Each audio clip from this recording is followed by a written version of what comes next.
Hi Metalheads, willkommen zum Metalheads Forever, Show Nummer 293 am 21.02.2022. Schön, dass ihr dabei seid zur ersten Show dieser Woche, und diese Woche hat es wieder in sich. Wir haben viele Genres, sehr, sehr geile Bands am Start, und heute wird es böse.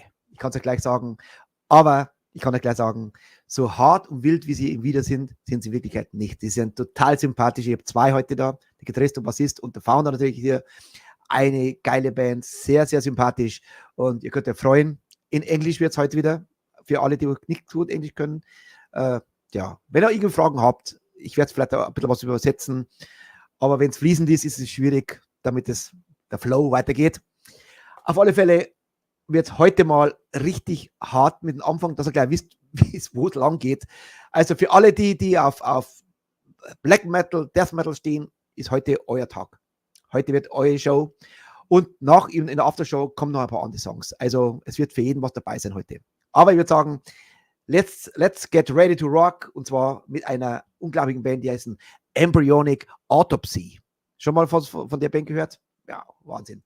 Und zwar der Song Cauterized Wump. Und ich würde sagen, let the matters begin, und holt euch zu trinken, holt euch zu essen, und jetzt wird gerockt mit Black Metal. Here we go.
Kurz und schmerzlos. Das war da gleich mal ein Brett, gleich zum Anfang. Das waren Embryonic Autopsy, Cauterized Wump. So, Freunde, ja genau, ich stehe jetzt gerade Alcatraz. Christoph, Servus, alle zusammen hier draußen. Ich sehe schon, unsere Hardcore-Fraktion ist hier. Ihr alle draußen, willkommen. Da hat Hannes Rittler geschrien, Oida, das beginnt very heavy. Geile Scheiße. Jawohl. Und wir sagen, also liken, schreibt der Alcatraz. Liken bitte. Okay? Liken und abonnieren. Und weiter geht jetzt mit unserer Headliner aus Kanada heute. Jawohl. Unglaublich. Hier sind Black Pestilence in DIY 666. Und über diesen Videodreh gibt es auch was zu erzählen dann mit den Gasmasken. Die haben wir schon etliches erzählt heute. Da wird es sehr interessant. Hier sind Black Pestilence, DIY 666. Let the madness begin.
DIY 666 Black Pestilence from Calgary, Canada.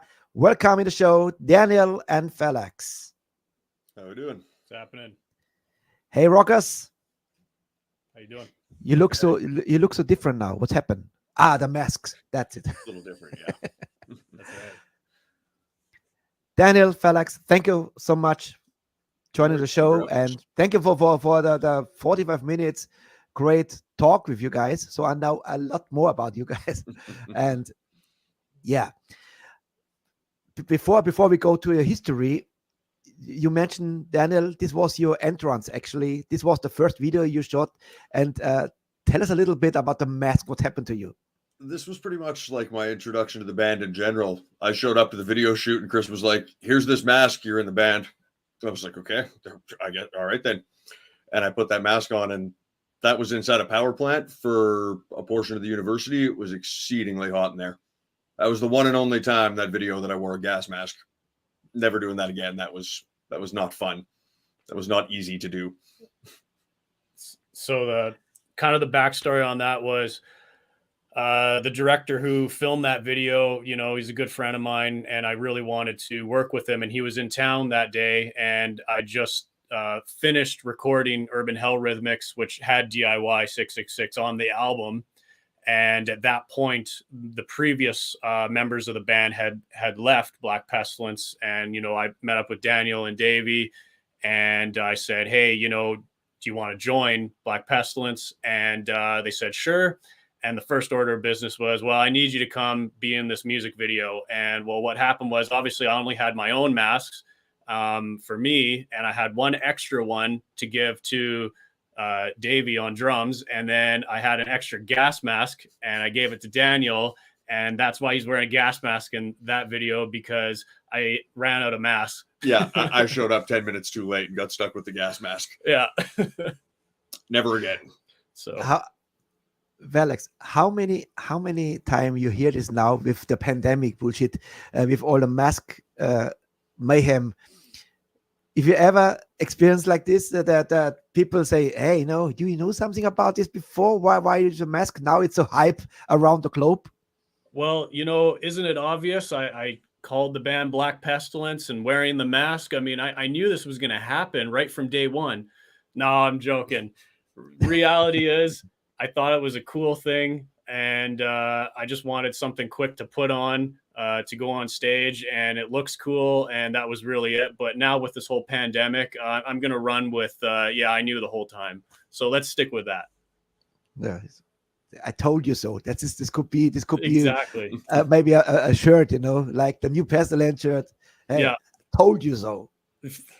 Awesome, fantastic idea. We should write that down. Yeah. Guys, our show starts always the same. We want to know the metalhead who is here today. So, and I will start with Daniel first.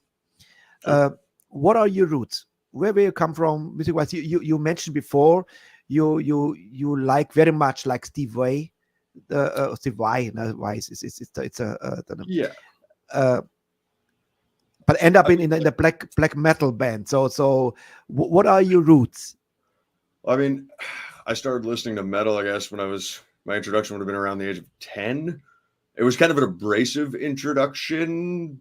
My stepdad came into my room a little bit liquored up, and I quote, "Your mother won't let me listen to this upstairs," and tossed whatever garbage I was listening to across the room out of the CD player and put in Black Sabbath Paranoid and skipped it to Iron Man, which I had never heard anything like that before, and turned the stereo up far louder than I would have been in trouble if I'd turned it up that loud at the age of 10. But apparently my stepfather was allowed to do that. And that was my introduction to heavy metal. And it was like one of those cliche moments you see in a TV show where everything freeze frames and the camera spins like 360 degrees. That was about what happened in my life when that first guitar riff kicked in. And I kind of had to work. It took me years to figure out that there was significantly heavier metal than I'd been exposed to. But I mean, I started with Black Sabbath through Kiss, Alice Cooper, things like that, and then worked my way into, some thrash metal and things like that. And I spent a lot of time listening to thrash as a teenager. And that was at the time when I started to get into things like those virtuoso-ish guitar players from the 80s, like Vai or Satriani. And then it's kind of a general progression. The older you get, the heavier the music seems to get. Then you start playing in bands, you move to a bigger city, you start collaborating with other musicians, you start picking up influences. And, I'd seen Black Pestilence play a bunch of times. We had done shows together when I was in a band called Victimize. And Chris and I had known each other for a long time. And it just kind of happened that way. What started that's what I heard. Yeah. When I checked out your songs, we have 8 videos today. Yeah. Only videos today. It's no cover. It's only videos. What I found from you, and yes, that's what I heard. That is the melodic part of the aggressive vocals from Alex, and then you bring the little bit melody in the game. And do what I can sometimes. We will see this before today. Thank you. So you would say Black Sabbath was your first introduction to metal? Black Sabbath, yeah. And then, I mean, the thing that made me know I was going to be a guitar player was getting into Kiss. I saw Kiss when I was like 11 years old. I saw them live at a stadium show with the original lineup. And I don't care how hokey of a band that is, 11-year-old me was convinced it was time to get a guitar. And thus began me standing at my parents saying, "I need a guitar, I need a guitar, I need a guitar, I need a guitar." So Ace Frehley was your second. Yeah, absolutely. So, all right, very cool. Felix, you are the founder of the band, and this was a one man project, right? You started Black Pestilence as a one man project. When you came up with the idea with the mask and something, you have a vision? No, not really. Actually, the original masks for Black Pestilence were just black bandanas. It wasn't until later on I started, found people who could custom make leather masks and whatnot. So, but yeah, the original one were just bandanas, and those were really shitty to wear on stage. So I knew something needed to change. I told you my story about mask because I had one show in my life, which I had a project called Rock Sau, and I had a leather mask, like a monster mask. I did one show in 2017, and this was a nightmare for me. And you told me, yes, I understand what you mean, because I couldn't breathe. So my nose was running. You couldn't hear me good because it was a little bit hole here, and so. And you told me then, yes, you know exactly what I mean. And you have a mask here, right? Yeah. So exactly. So the evolution of the mask, this was one of the first prototypes that I had. You can see just the holes right here. It didn't really allow for optimal breathing room. And the first time I ever actually wore this on stage, I was an idiot and I put spikes through here. So, vocals couldn't come out. I could barely breathe. It was awful, but this was the original. And then I updated it with this new one that there's actually just a small little mesh in there. So lots of breathing room, and the microphone can pick you up nicely. And this is definitely where it's going to be going from now. So this is probably the worst pandemic mask you could ever wear, because you'd be speaking moistly on everyone. And you, Daniel, told me you had a mask in a show, and what happened to you? Yeah, I had one that was similar. I think it was actually that first generation mask, or you had an extra one laying or those around. I did one show. The first show I did with this band, we were support for Black Dahlia Murder, and aside from eating a lot of my own beard while I played and not being able to breathe, I make a lot of effects changes in this band, between like an octaver, an octave fuzz, using a whammy pedal to get a harmony of fifths, like step up to fifths. And so there's a lot of effects changes. And every time I'd look down to the board, that mask that would ride like this would cut up into my vision. So I just see this black line when I'd look down, and I couldn't see anything that was happening. So to make my effects changes, I was leaned like way over. So I was looking straight down. It just was not happening, which is why I ended up, after some conversations with Chris, opting for a mask that covers the entirety of the rest of my face and leaves my mouth open so that I can breathe and see. Yes. And yeah, I don't have that problem of things poking up into my eyes. Thank you so much. Now jetzt ihr draußen, jetzt wissen wir, was mit der Maske auf sich hat und wie es gekommen ist. Und now DIY 666. What's the backstory of the song? Actually, it's in reference to basically just, doing it yourself, and in reference to the first European tour that Black Pestilence had. This was before Daniel was in the band with the previous lineup. We had gone to Eastern Europe. We played all over in Romania, Macedonia and Serbia.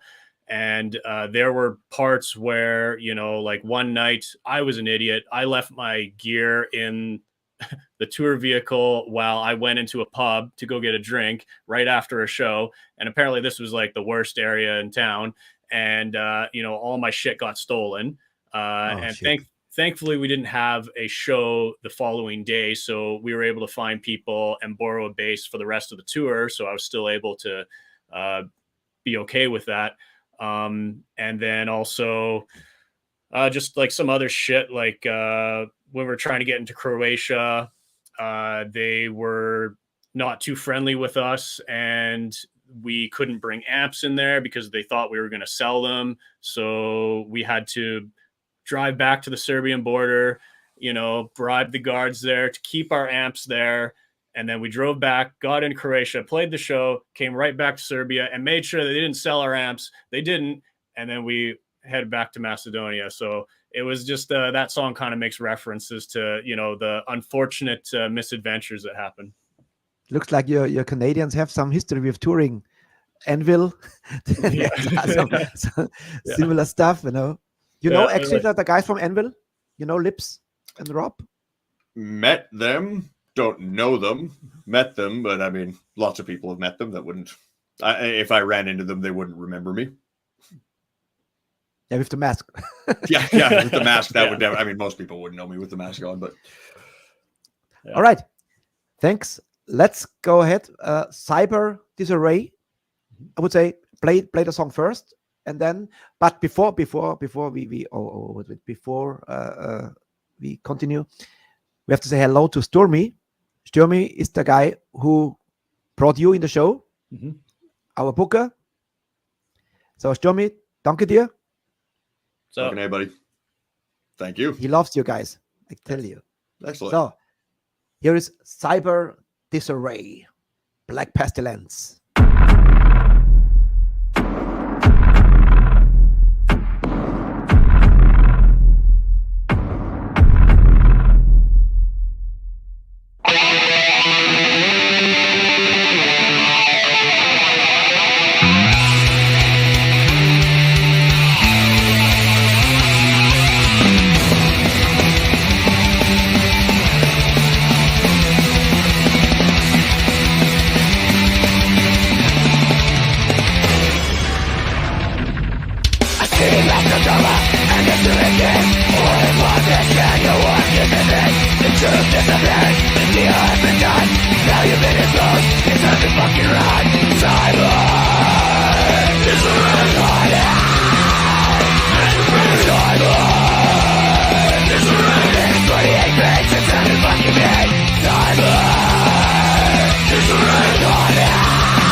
Cyber Disarray.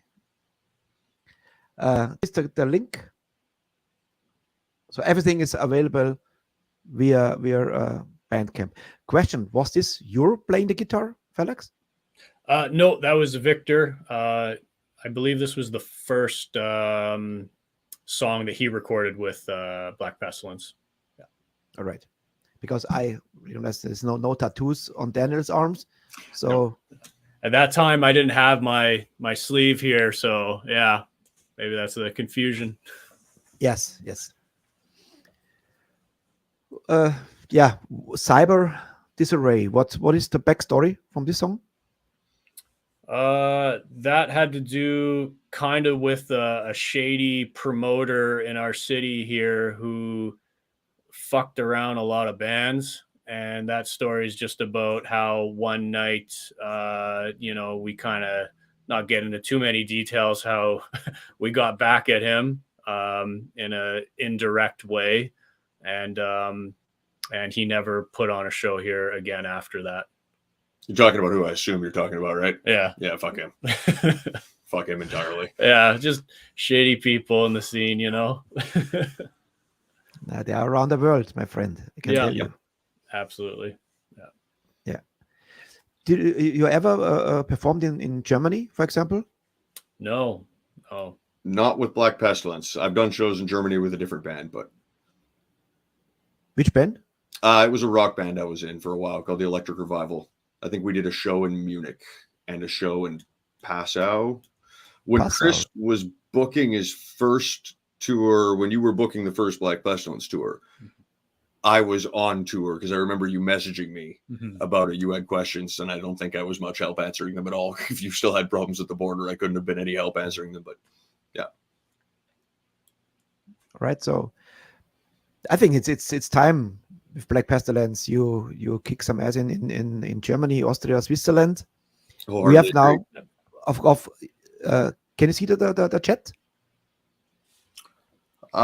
We can see it when there's a music video playing. Oh, all right. Say it now. Go. Yeah. Now we can see maybe it. We should have turned it off. Yeah. Yes. All right. So we have a lot of from Germany, of course. Yeah. And Switzerland, we have from Austria, from these three countries. We have one guy. He's Hannes from Austria. He's the organizer and booker for the Rock Reloaded festival. Very nice festival, which we have this week on Friday. We have our special night, special promotion night for the it's very very cool festivals. Very very cool. Nice. Right on. All right, so we know about this song.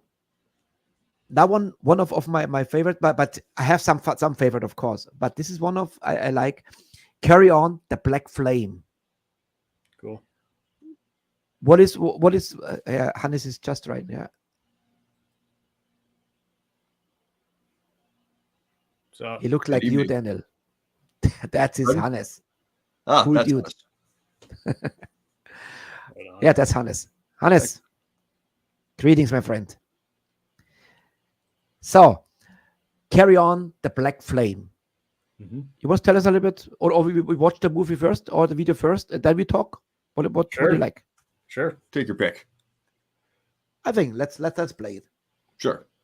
Carry On, the Black Flame.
love this track. This is really, really heavy. I like it. Thanks. And you know, when I watch this and I think, you know, it's like if you're in a town, you're taken by storm. This will be a tornado going through a town. Yeah. How is your show? How you can describe your show? What people can expect? Some gimmicks, or is raw power and three guys kick ass?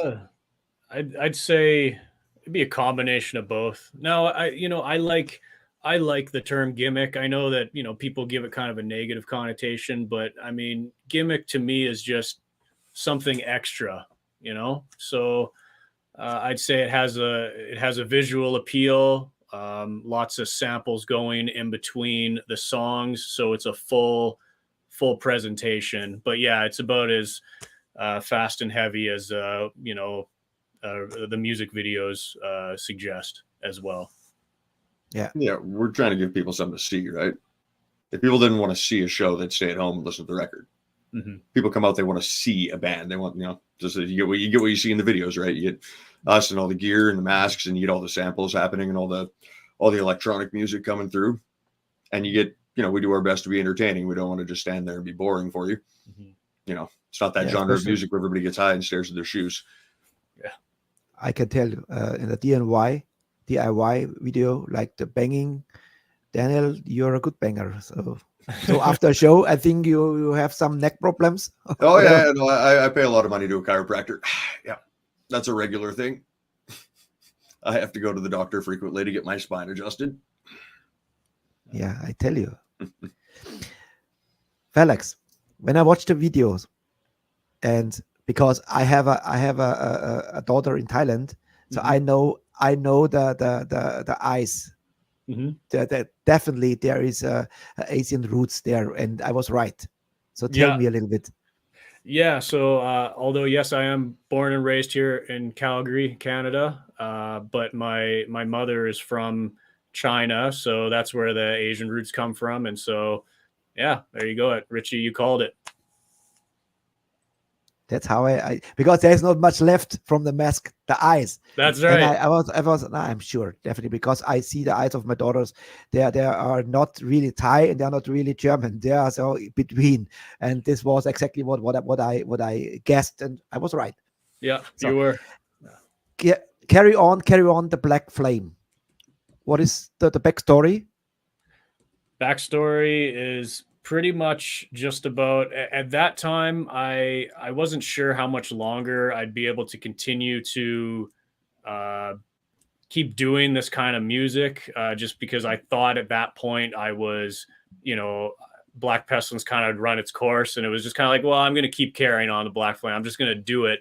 And it's really just that I think that it was kind of solidifying for me to know what kind of music I would like to continue to do with Black Pestilence. So I guess to a degree, it's a little bit of a personal song, but also at the same time, it's, that is, I guess, the anthem or theme of Black Pestilence, that this is literally what you get. That is, there's no holding back. This is the kind of music that you're going to get. So that's about it. And yeah. So then you knew him, Felix from before? Yeah, I knew him because, Black Pestilence has been around since 2008, 2009, somewhere in that range. And I'd been playing metal in the same city for years. And so our paths were crossing all the time. And we had mutual friends and we became friends. I think the first time we ever really talked, I bought a copy of In Defiance from you on tape when you were still doing that tape trading thing at a gig at Dickens. And so we had known each other for a while. And he called me up, I think, in 2017 to do a tour. And then that tour kind of fell apart. But by that point, talks were going, and later in 2018, I ended up joining the band. That's been a great experience. When you knew the band from 2008 on, he always has the mask. What was your opinion about this with the mask thing? Well, the first time I saw them perform, I was like, oh, that it just, you see something, right? I hadn't expected that. I hadn't seen anybody in a band in Calgary certainly doing that. I'd seen Slipknot before, but a very, very different thing altogether. Very different vibe, very different kind of band, not the same motif at all. It definitely made them stand out, right? It was something to remember. You see, I saw Black Pestilence once and it was like, yeah, that's Black Pestilence. there's a sea. But you couldn't imagine that one day you have the mask on and you are on the stage with this guy. No, if you would ask me at the time if that would have been me up there with them like 7-8 years later, no, I probably wouldn't have guessed that. Wouldn't have guessed that for a second. But here I am, and I regret nothing. Regret nothing. It's a blast. Yeah. Where is the Dave, the drummer? He's Davey. doing his call him day Dave, job. right? Yeah, he's hard at work right now. Yeah. How is the music scene in Canada right now? I mean, Canada, we know big names like Anvil, we know Brian Adams. How is it? How is it in Canada? Is there a huge music scene? It depends on the city that you're in. I think at least where we're from in Calgary, it's gotten a lot better. Not just in the metal genre, but in multiple genres, and also more international bands do stop in here. Whereas, 15 years ago, they weren't, very rarely would they stop in Calgary. Yeah. Yeah. Calgary was skipped on most tours for a long time. Mm-hmm. So yeah, recently it's definitely gotten a lot better here specifically, for sure. But I mean, I guess all over, you have all your bands from Toronto and Vancouver, Montreal, those are the big hubs for the big Canadian bands. Yeah. Yeah. And Vancouver's got a pretty big, like their own flavor of black metal. They got a pretty big black metal scene. What do they call that? The Cascadian black metal scene. The best. Are you collaborating with these guys? No, not particularly. No. The Toronto's got pretty much every kind of scene you could want. Montreal's got a pretty serious punk scene. All right. Let's say the next song I chose from your catalog, and there's much more actually from the albums. How many albums you recorded so far? 6 full lengths and 2 EPs, smaller releases. Yeah. I didn't ask you now. The very first one, DIY, is from which album? Urban Hell Rhythmics. That was from 2018. Okay. Then Cyber Disarray. That was just a vinyl release, a split vinyl. That was around 2014. Okay. And Carry On the Black Flame. It's that was an EP. That was from 2016. They're all available on Bandcamp. Some of them are out of print. Like Carry On the Black Flame has been out of print for a long time, and I probably won't be printing that again. But it's available digitally. Yeah. But on Spotify, they're all Spotify. Oh yeah, and everything's available on all the modern platforms for sure. All right. Let's go to the next one. Artificial. Great track. Let's kick it and then talk. All right. Excellent. Here we go. Wrong button. Sorry about this. Here we go.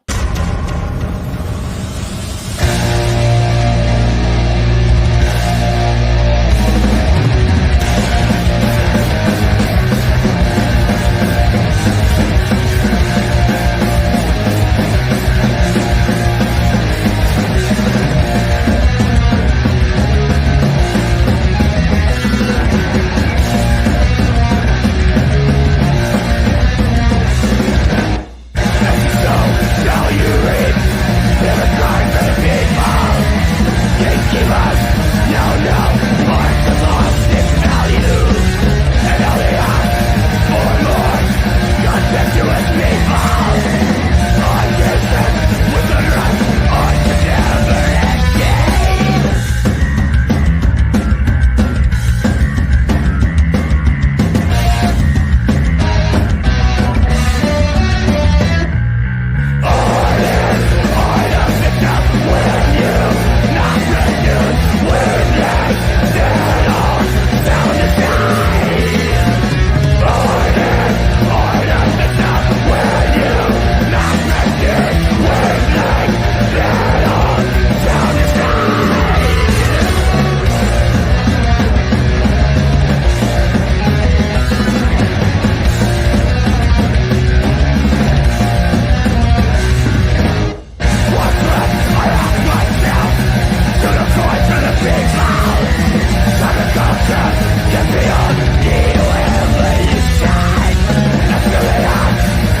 I was just laughing when I saw you, Daniel, and the beard. You know, how was it with the other mask? Damn. Oh, you it's know, much easier. Much easier. much easier. Yes. Yeah. Yeah. I can breathe. I'm not chewing on this while I play. Yeah. Definitely a difference. You do backing vocals as well?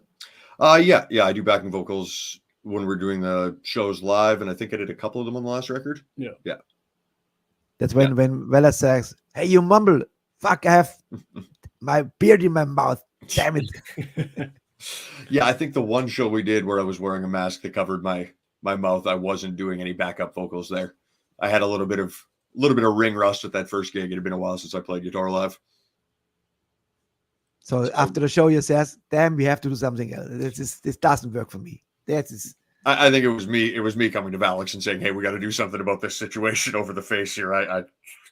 Something we got to have a compromise here, man."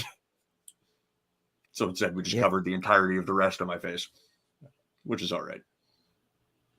When we do our screenshot, you have to put it on, please. So we make one. I make one with and one without. So yep, this is cool. You know, last time we had Dimitri, the singer here, and he had the mask all the time. You know, so he said no face. Right on. So, Artificial. What is the story about this song? It had a lot to do with, a lot of the modern metal that was coming out was just, it was all starting to kind of sound the same, you know, and especially like with the emergence of like virtual amps and, you know, program drums, you know, it was very obvious what people were using when they were, you know, coming out with their new albums and stuff like that. And also on top of that too, it was kind of ironic that one of the big things that I noticed, at least with songwriting, you know, obviously metalheads like unique, they like something different, right? Well, but ironically enough, everyone was starting to, you know, blend in and, you know, be like everyone else. And it's like, fuck, you know, do something a little different. You know, you don't all need to pick the same fucking presets, you know, for, you know, whatever, right?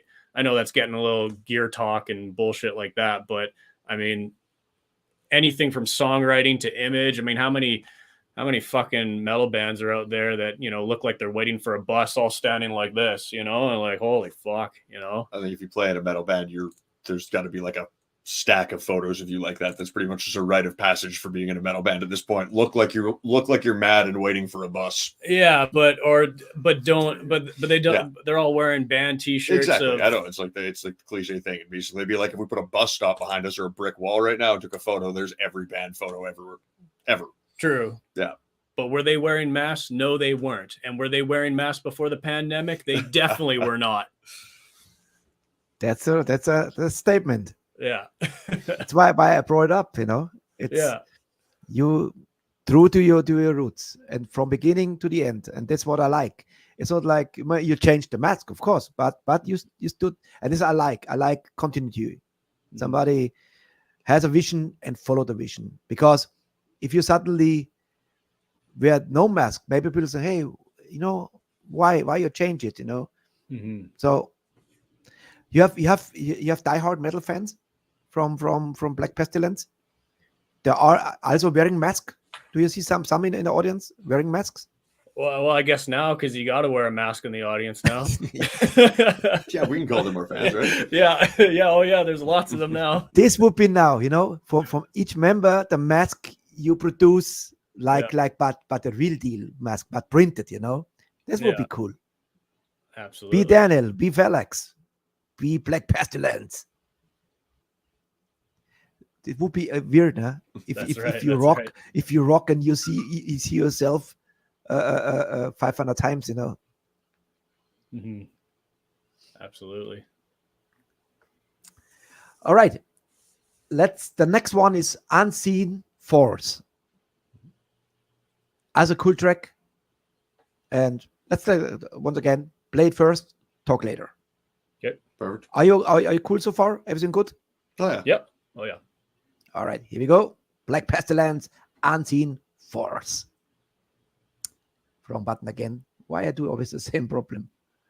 mistake. Here we go.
Oh, you just killed young James Hetfield.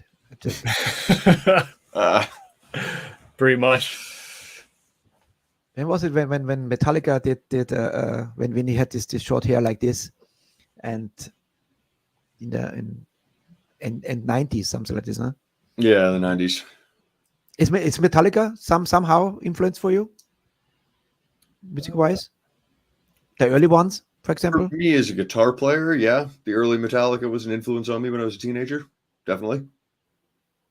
Yes. Somewhere around the 90s when they started making the music that they've made since then, became less of an influence.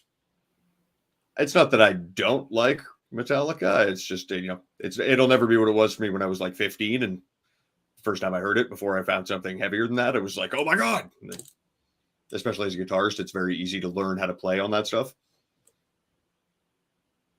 Like most guitarists of my generation at some point, whether they want to admit it or not, learned how to play Creeping Death. That's just kind of a given. Par for the course. As a guitar player, what is your opinion about Tony Iommi? Fantastic riff factory.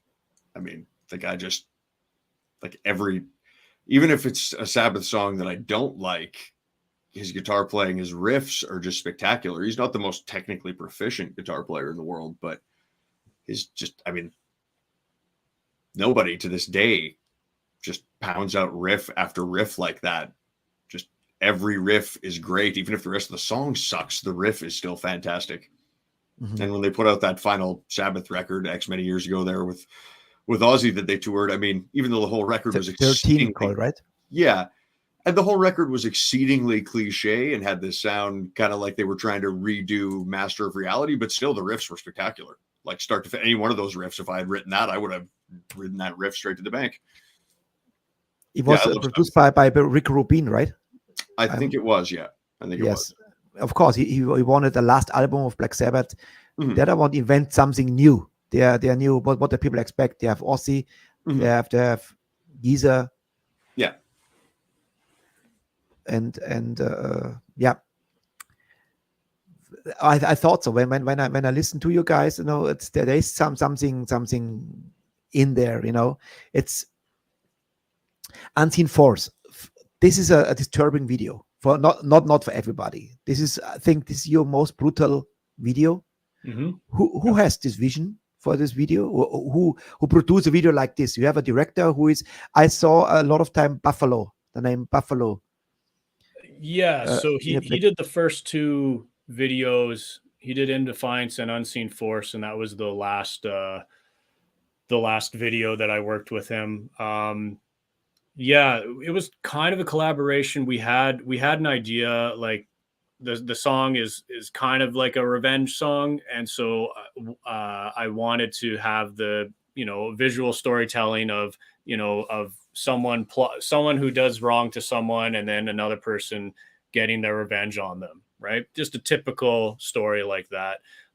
But he was the kind of mastermind between with all the special effects that went involved in it. That was probably the most chaotic filming that I've ever gone through. Like that video took, I think, about 4 days to do. And then the final day, like the kill scene in the room, like that was like a 12-hour day. And I was there with the director for, a couple hours, just set dressing that entire room before anyone even showed up there. And yeah, that was a long ass day.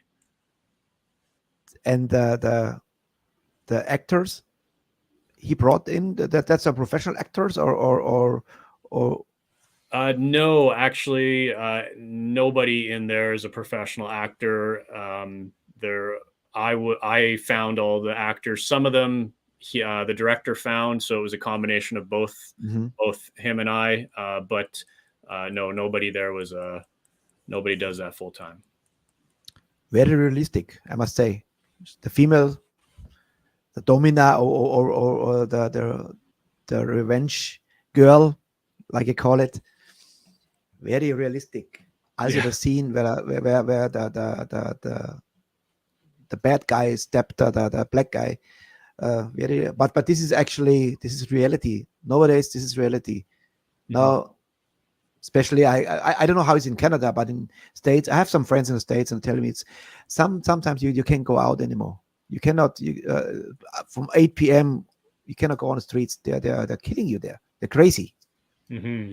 Absolutely. All on trucks. And how is it in Canada? It's not so bad, or how is it? Not so bad, no. Pretty tame here. Yeah, it just Not everywhere in America, of course. No, it's not, Yeah. not that, but there are some areas that's really bad.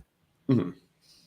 I mean, any place where you get a large enough population, anywhere you've got a city of over 1 million people, there's going to be neighborhoods you don't want to just get lost in after dark. But on the broad front, Canada's pretty tame. Unseen force. What is exactly the was there fictional or was there a story you want to cover? Because and that next question, how you come up with songs like this, or the lyrics? Are you influenced from the news or from the neighborhood or real life experience?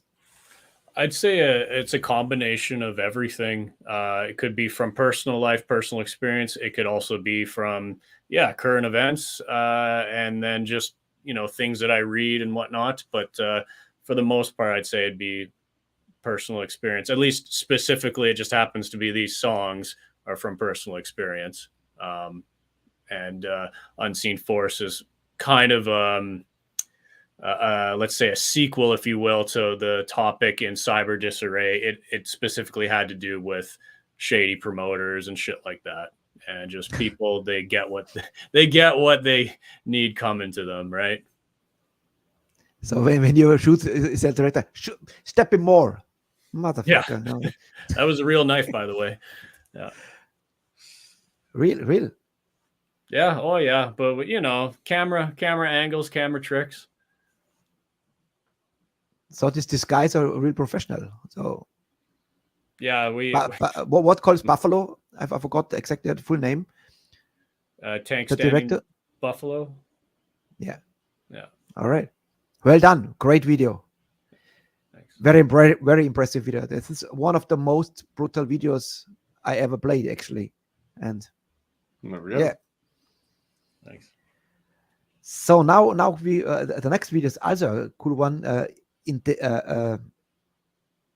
defense, right? In Defiance. In Defiance. Yeah. Yes. Please excuse me. Sometimes I some words I never spoke before. In Defiance. Okay. Problem. Yep. Ah, German. Here we go. You know some words in German? Enough to introduce myself and buy a pack of cigarettes, and I quit smoking a few years ago, so not enough to get by. And you, Felix? 9. No, this was one. That's my extent. we have a famous host in Germany, Stefan Raab. It's called. He had Motley Crue as guest. Tommy Lee and Nicky Six came there. I said, if you come to Germany, you have to introduce yourself. You say, "Fick dich." This was in TV. Fick dich means fuck you. So he teached him the bad stuff. Yeah, okay. Yeah. Took me a second there. I misheard you. That is exactly what that means. Okay. All right. Next one. In Defiance. Right pronounced now? That's all right, here we go. And then we talk later again. Black Pestilence in Defiance.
Here we go. Tank Standing Buffalo.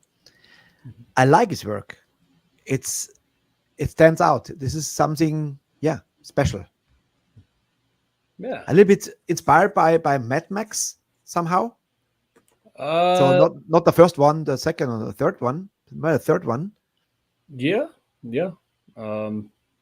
Possibly. That one was like totally last minute. That was actually Tank's first video, and that was also my first video. So it was just a first time for everyone involved. So we just had access to a lot of different things, and hence that giant school bus and all that type of stuff. So we just had access to what we needed to, but it was just, let's light these barrels on fire and drive through them. Let's do something, right? Is this from a movie set or something? No, there's something here in Calgary called Scream Fest, and it's like a Halloween haunted houses and stuff like that.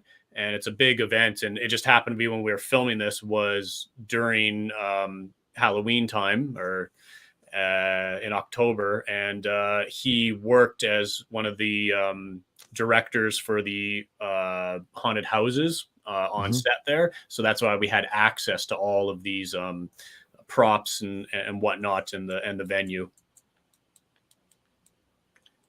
I like it. This is a very cool video. Yeah. Also, I listen very loud. So in my headphones, this is the real deal. I tell you, this was wow. What a force. That's what I for me is Black Pestilence is a force. Force on my ears, and I love it. So and I always says I'm not the normal, let's say, heavy metal fan from the new wave of British heavy metal, Iron Maiden, Motorhead, Judas Priest. But more and more, the more bands I discover now through our great bookers, for example, the more I love this. I never experienced hard stuff like this before. And I never listened to this. And more I like it. So let's say I get used to listen more to stuff, and I love it. And I always hear the sheer power of your drama, for example. We must mention this. All tracks so far is always a force of nature from the drums.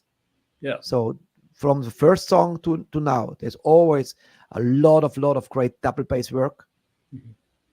So when you choose your drummers, what was you cast them before, or because you have different drummers in the couple of years now? Pretty much if they can play a D beat really fast to a click, then you're in. So it's like 90% of the drum play beat. Fast, wear mask, you're in. Yeah. Play to a click. Yeah, play to a click. Was there ever a drummer say he refused to wear a mask? No, I just don't think that they would. They just wouldn't even apply. They just, if they're not into it, they're just not gonna show up, right? Yeah. They knew it was part of the deal. I would love to talk to your drummer. He's big guy. Yep. But great technique. We have some drummers here, like Peter Krause. He actually could say something because he's a great drummer as well. Let me see what we have here on. So, in the Defiance, what is the backstory?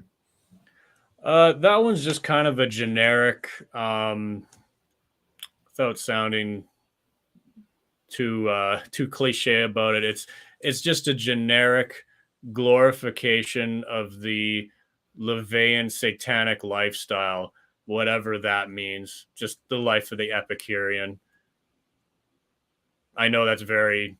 If you're not into it, then I won't get into it. But say a way to answer that question with a bunch more questions. Yeah. If you're not into it, I'm not going to get into it. So you're not like the Scandinavians. They really bring it to the next level when it comes to violence, like burning bridges and all the stuff. So you have nothing to do with this. You know what I mean? It more so. I mean, yeah, I realized the visuals of it had, scenes of riots and all that. And that was more a metaphor for individuals who are defiant against, the establishment, specifically religious establishments. Yes. That's where it's coming from. So you have nothing to do with this, because there's one song which shows Satan. Mm-hmm. So I forgot which was it. Was it or gods, or was it my will to power? I forgot in which was it with Satan. Both of them have because lots of the lyrics do have satanic undertones. But yeah, both those songs have those words in there. Yeah. We have here one comment here. Power and melodic, that's it. Here we go. Fucking A. What I had a very good feeling today when we started the hour, we meet each other for the first time.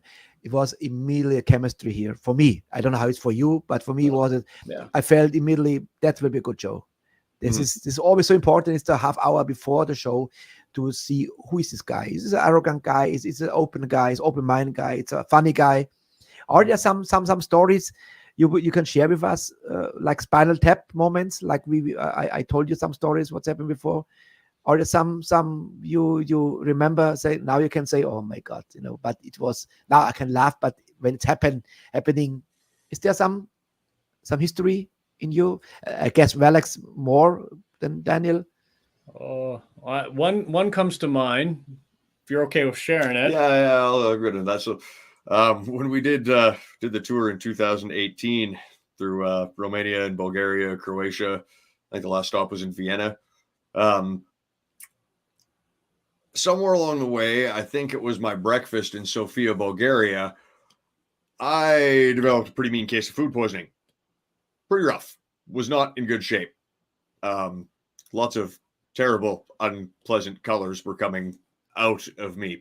Not a good time. The next night, I spent the entire evening at that club in the washroom. The washroom became like my personal dressing room. No one else was allowed into the washroom for the most part. I don't think anybody else wanted to come into that washroom until the guys banged on the door and said, you have to go. We've set the gear up. It's time to play. So I put on the mask and very carefully, slowly, cautiously walked to the stage. Just barely managed to squeak out a set. Got the music done. And that was it. And I spent like 2 or 3 days of the tour like that. There was 2 or 3 shows where the boys had to set my gear up and basically bang on the washroom door and tell me it was time to go. And I had to play the show and put almost as much effort into not shitting my pants as I had to put into playing the gig. It was pretty gross. At one point, our tour manager asked me if I needed to go to a hospital. He eventually went and got me some I don't know what kind of antibiotics from, not sure where he got those in Bulgaria, but I woke up in a terrible sweat in the back of the van, and he was just like, take these pills. Do I have to take you to a hospital? So that was a good time. That was a good time. There's footage from those gigs too, floating around the internet where I don't know if I look as awkward as I felt, but yeah, well, that was good luck. You had a mask on it. Yeah. Thanks for the mask. That's the reality of touring, though. People think that touring sometimes is like this big rock star thing, and it's like, no, you're all crammed in a van together, and chances are pretty good somebody probably has food poisoning and smells really bad. I had the exactly same situation, but my thing was worse. I had no mask, and I had a food poisoning, and this was a Christmas Eve in Thailand, which I was an Elvis tribute artist, and I had a white jumpsuit, and I had three venues to play, always an hour, because it was the payday. There are 2 paydays, Christmas Eve and New Year's Eve. In these days, you make the money. That's the because you can charge for this. And I tell you what, it was a nightmare. Before the show, diarrhea, the full flow. Yeah. Then my jumpsuit on stage, and you move as an Elvis tribute artist, and you have always in mind you have a white jumpsuit on, and you have diarrhea. And then I was sweating. I had cramps in my show done. Off toilet, booms out of the shit, drinks water. Next location, jumpsuit on, perform, same cramps, and I did 3 shows, and I didn't shit myself. And I tell you what, only the feelings. You have a white jumpsuit on, and you have diarrhea. Imagine this would be the laugh of the day, Yeah. And it was nightmare. this was my nightmare show in my life, you know. And I understand exactly what you say. You know? That first one like that, I think that was at Motors Pub, wherever the hell Motors Pub was. Wasn't that Motors Pub? That first night when I was really sick, was that in Romania or Bulgaria? I was pretty much dead at that point. Like, you guys just pushed me out of the van when I got there. I had no idea where we were. But that the footage from that show, I'm not doing much headbanging. I'm not moving around the stage at all. I'm pretty much just a statue and my hands are moving and that's it. There's no movement for me. I didn't take a single step on stage. Like, I just stood there, and when the show was over, I put my guitar down on the stage and walked away. How you felt, Felix? Oh, I felt awful. I felt just disgusting. I mean, Felix, to watch this. No. Oh, well, you know, honestly, I mean, yeah, I felt bad for Daniel, but at the same time, I appreciate the fact that he pulled through, because I do remember before that show, I did, we were like a couple minutes before going on stage, I did say to him, I say, hey, look, we don't need to play. We can cancel. It's okay. And, you know, and then Daniel said no, put on his mask, got on stage, and I'm like, all right, we're doing it. So I, you know, respect for pulling through despite all the shit you had to deal with. Yeah. You could pair Pampers and have a kilt, you know, like a Scottish. It was a little bit too last minute for that. It was a little too. I think that was a fairly. Imagine if the Pampers fell off on stage. What the fuck? Well, I mean, who is that band we played with at the start of that tour, where everybody in the band was wearing diapers? That was their shtick. Everybody in the band was wearing diapers, and their singer was supposed to be dressed like a hospital orderly. I can't remember the name of them, but that actually, like, there are sometimes awkward moments when you're playing in clubs, when you're in the bathroom putting on your mask beforehand, and I'm in there getting my mask on straight, and I look over and there's this guy from another band, and I just kind of looked at him and was like, whatever, man, don't give me this shit. And he's like, dude, do you think I care? And I look, and he's wearing nothing but a diaper, and somehow I hadn't even noticed that. I was like, oh yeah, you don't give a shit that I've worn a mask. He was like, no, man, whatever. He's like, a band's a band. Do what you got to do. I was like, excellent. Yeah, so I guess if I joined their band, I think you just say that you look at him and say, I think you're fucked up. You too. Yeah, pretty much. What a brotherhood. Yeah. All right. You know what? This fits perfectly now to the next song, My Will to Power. Mm-hmm. I mean, my will, don't give up. You didn't give up, and you. This is for me a real professional. If the show must go on. Somebody else, the whiner is, I cannot, I have diarrhea. Say, no, you actually had cramps and you did it. Horns up, my friend. That is real professional. That's the real deal for me. Daniel, I salute you. I would say, let's play. And now I know this is now with Satan will be in big letters. The next song, My Will to Power, right? I guess. Must be. Yeah.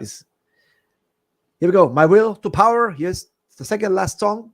Here is Black Pestilence.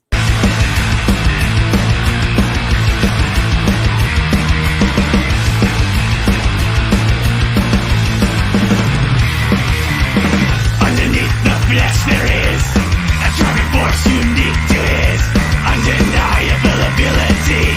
Humanistic blasphemy. Exquisite human bliss. Kind of flesh known to this undeniable ability. No gods or masters, it's a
I guess this is a crowd favor because this is sometimes we play. Actually, we haven't played it live that much. really. Yeah, probably should. Yeah, but now that you said it, definitely going to add it now to the set. It's never gone over poorly when we have played it. Yeah, it's just, there's just so many songs that we have, from the catalog, and there's only so much time, and yeah, this one never really did. We've played it a few times, but lately we haven't been. But definitely going to reconsider that now. That's why many bands make these polls and let the fans decide the set list, because what is the crowd favor? What is the fan favors? Yeah. What is in the pipeline for 2020? For this year? Yeah. Well, we have a few shows coming up here. In our own city and another city a little ways away from us. We were supposed to come back to Europe and do a 10-date tour in April, but because of all the shit that's happening, we decided to push that to September, and hopefully things work out by then. And then we've been slowly writing a new album. It's pretty much almost done, and probably will be recording that at some point this summer. Yeah. It's time for our photo shooting. That's right. Can you put up your gear? I want to make one without. That's the normal guys. Make some metal attitude if possible. Sorry, moment. Now, done. Put your fucking gear on. All right, give me 1 second. I want to see the real deal here. It was real.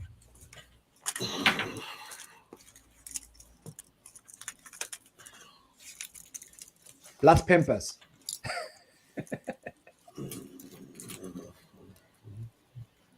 That's the boys.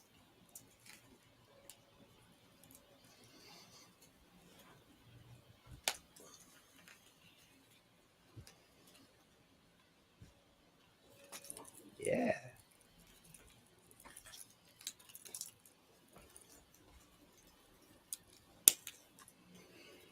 You gotta bear with me. Chris has been doing this, or Alex has been doing this longer than me. That's professional masks. You can tell.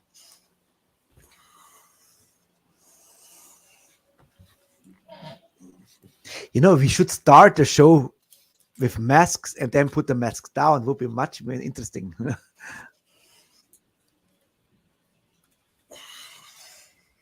Yes, very, very cool. There we go. Are you ready for the photo shoot? Ooh. Now some fucking Doesn't look good. Looks great. Something along those lines. Yeah, something like that. Hair's a little fucked, but whatever. Yeah, you got some wild hair going on. I got some wild hair going here. I didn't do it very well. Put the hair in front, much better. It looks much more wilder. Oh, fuck.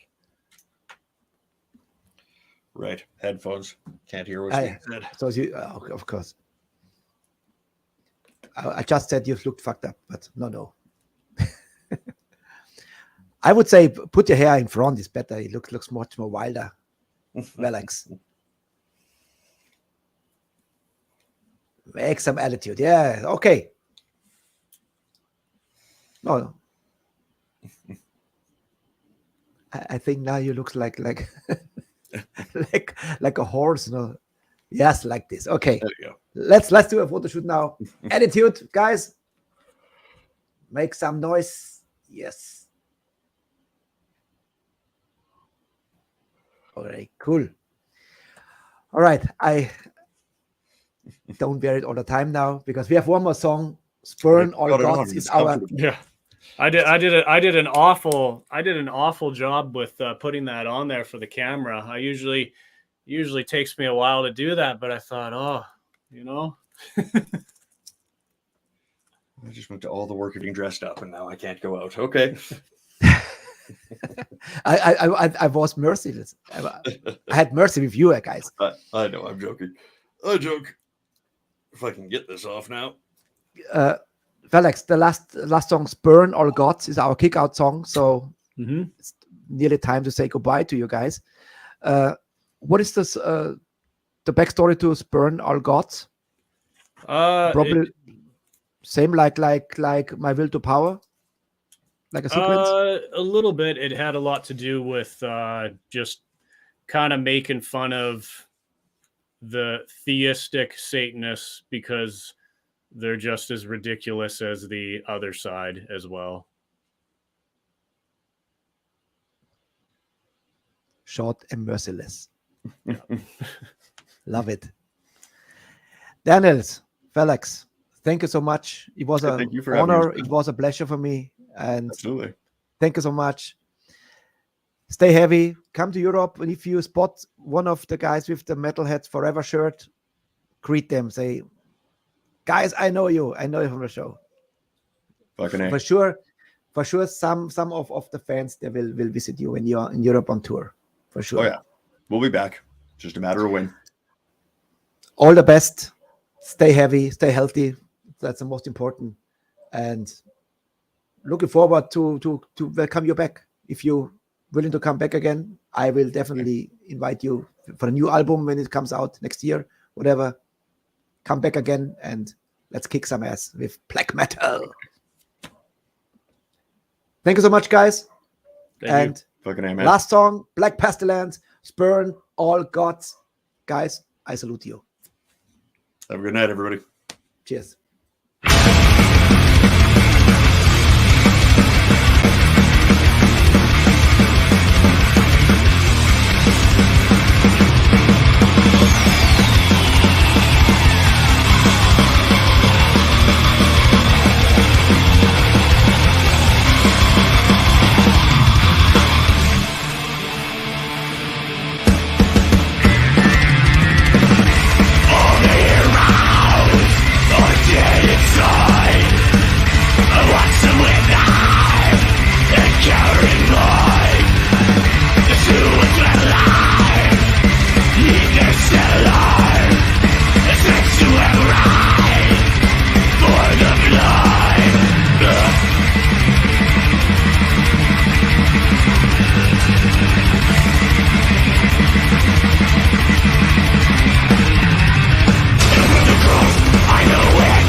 Eine weitere geile Band ist in Can.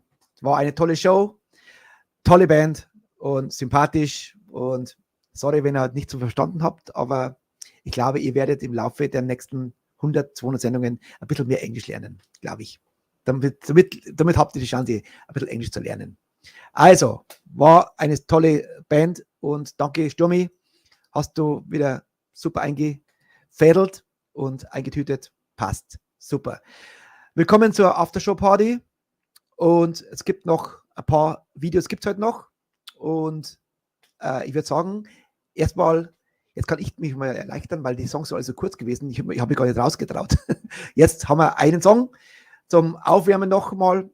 Und zwar aus dem Hause Massacre Records. Hier sind Soulline und Against Myself. Und wie gesagt, viel Spaß zur Aftershow-Party. Bleibt dran, liken nicht vergessen und abonnieren nicht vergessen für alle, die außerhalb zuschauen. Okay, here we go. Hier sind Soulline Against Myself.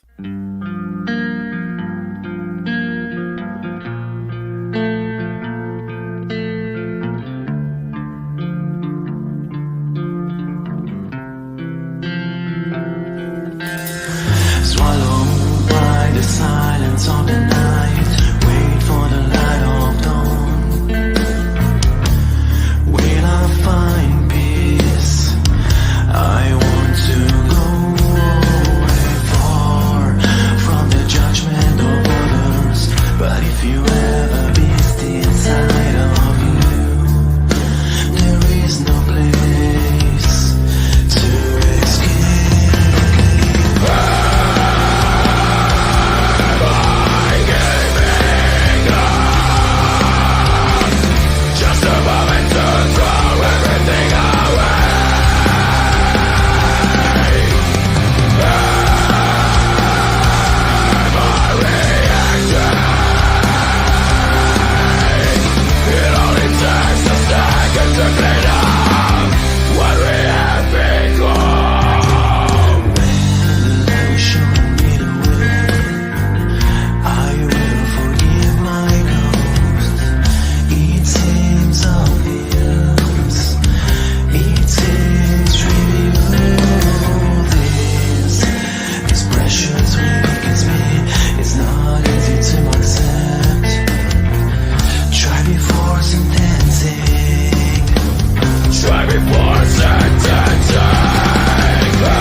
Sehr, sehr cool.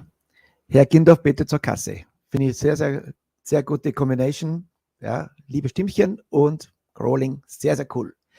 So, liebe Freunde, am Freitag haben wir ein Special, und zwar das Indrock Reloaded Special. Der Hannes Rittel kommt und die Betreiber auch und die Macher. Sehr sympathisch. Wir hatten gestern ein langes Meeting, war sehr, sehr lustig und alles getestet und ich kann schon sagen, das wird sehr interessant. Wir haben einen geilen Setlist, sehr viele geile Bands mit am Start. Also allen schalten und hier ist der offizielle Trailer dazu vom Indrock Reloaded Special 2022.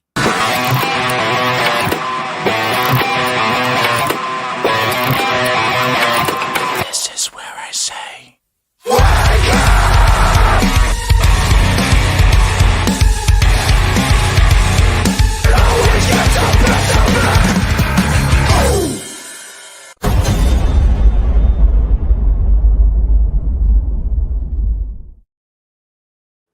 Wir sind natürlich mit einem Stand dabei beim Indrock Special, ja, Indrock Reloaded Special. Also, freuen wir uns drauf und da könnt ihr die ganzen, es gibt auch was zu gewinnen am Freitag, nicht nur in der Aftershow-Party, wo wir nicht was zu gewinnen haben, nee, es kommt noch was ganz Spezielles. Könnt ihr mich eigentlich gut hören? Mir ist mir vorher gerade, als ich draußen war, das ganze Mikrofon drunter geflogen. Alles, ist das alles okay jetzt, Sound, oder habe ich jetzt die falsche Seite hier an? Weiß nicht. Sag mal, gib mal ein Reply. Ich muss ja alles ganz schnell noch montieren, die ganzen Dinge sind runtergefallen da. Aber ich hoffe, es geht soweit. So, Freunde, dann geht's weiter mit einer Band, die letzte Band im Februar. Jawohl. Die letzte Band im Februar sind Time aus England. Sehr, sehr coole Band und Kings of Dishonor heißt der Song. Und here we go. Time.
Time On am 28.02., also letzte Show im Februar, bei uns zu Gast. So, liebe Freunde, am Mittwoch kommt eine geile Band. Also eigentlich ist die ganze Woche geil. Morgen haben wir die Vicious, Mittwoch haben wir Stop Stop, am Donnerstag haben wir Tales of Valor, unsere Freunde, die schon mal da waren, zur Aftershow-Party mal, jetzt haben sie eine ganze Sendung, und am Freitag haben wir das In Rock Reloaded Special. Also, ihr könnt euch freuen, eine geile Woche liegt vor uns und danke, dass ihr so zahlreich dabei seid und immer sauber mitschreibt. Super, geil. Geliked wurde auch ganz gut. Wunderbar. Und für alle da draußen, die zum ersten Mal zuschauen, was ist das mit der Fanclub? Ihr könnt euch ich kann es einblenden später, wo ihr dann mal informieren könnt, was der Fanclub ist, wo es einfach was zu gewinnen gibt. Und sehr interessante Sache. Und jetzt schauen wir uns mal die Jungs an, die am Mittwoch kommen. Und diese Jungs, die versprühen einfach Party. Das ist für mich, also ich glaube, dass die im Interview ganz genauso sind. Das sind auch vom Schreiben her sind total sympathische. Schaut es euch an, schaut dabei am Mittwoch auf alle Fälle. Hier sind Stop Stop, Turned My Life Around, und das ist ein richtig geiles Video. Muss man aufpassen, was sie da gemacht haben. Hier sind Stop Stop.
Stop am Mittwoch live im Interview. Die waren gerade beim Monster of Rock Cruise, haben Alice Cooper getroffen und werden sie einiges zu erzählen haben. Die haben so abgerockt und sogar Jeff Scott Soto hat sie angepriesen, dass sie eine richtige geile Band sind und ich freue mich schon drauf.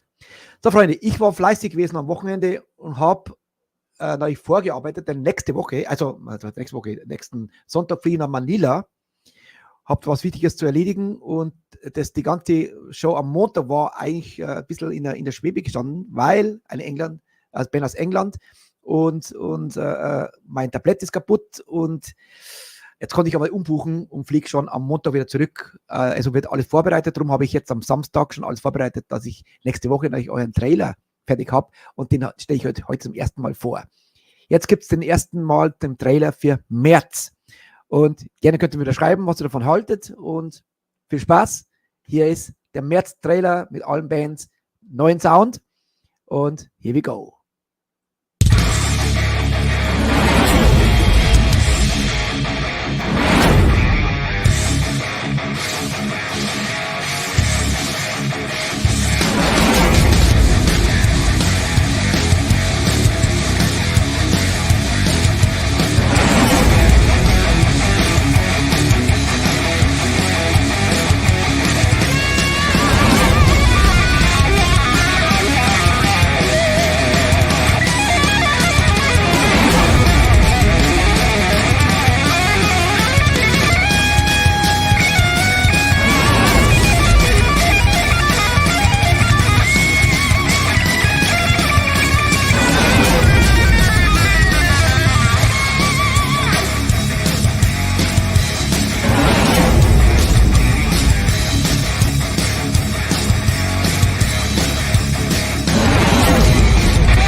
Jawohl, der März wird doch wieder mächtig, metallisch und wild. Jawohl. Freue mich schon. Die Vorfreude ist immer die schönste Freude. Und dann arbeiten wir jeden Show ab. Und ich glaube, wir haben wieder einen geilen Monat vor uns. Und lasst uns den gemeinsam rocken, liebe Freunde. So, einen haben wir noch, bevor es heute wieder zu Ende geht. Und zwar die Band von morgen. Die Vicious, geile Band auch, geiler Sänger. Und ich freue mich drauf und ich würde sagen, lasst uns morgen wieder gemeinsam rocken. Ab 20 Uhr bin ich für euch da. Und danke für eure Treue, danke für eure Loyalität, danke, dass ihr dabei wart und danke fürs Schreiben wieder. Und hinterlasst ein paar und mal Kommentare mal reinschreiben, könnt ihr ganz gerne machen. Und Like nicht vergessen, habe gesehen, viele haben geliked schon. Und ja, so ist es richtig und so geht's voran. Danke euch, liebe Freunde. Bis morgen. The Vicious, hier ist Rising from a Thunder. In diesem Zeit würde ich sagen, gute Nacht, bleibt gesund und stay heavy, bleibt geil und bis morgen. 20 Uhr. Hier sind die Vicious und bis morgen. Gute Nacht.